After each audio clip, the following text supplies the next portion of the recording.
Gentrification is a global urban phenomenon with significant spatial consequences, particularly for low-income communities. In Durban's Point Precinct, substantial urban transformation has raised critical questions about housing accessibility and social equity. This study explores how gentrification impacts access to low-cost housing in the precincts, examining how urban renewal and economic reinvestment contribute to displacement, housing exclusion, and socio-spatial inequalities.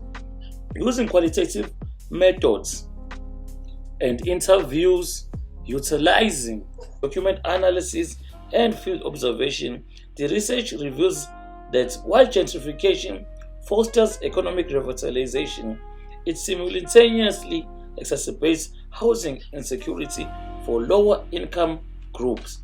Distinctively, the findings demonstrate how market-driven displacement in the post-apartheid South Africa resonates with apartheid forced removals, reproducing racialized spatial exclusion through ostensibly neutral market mechanism.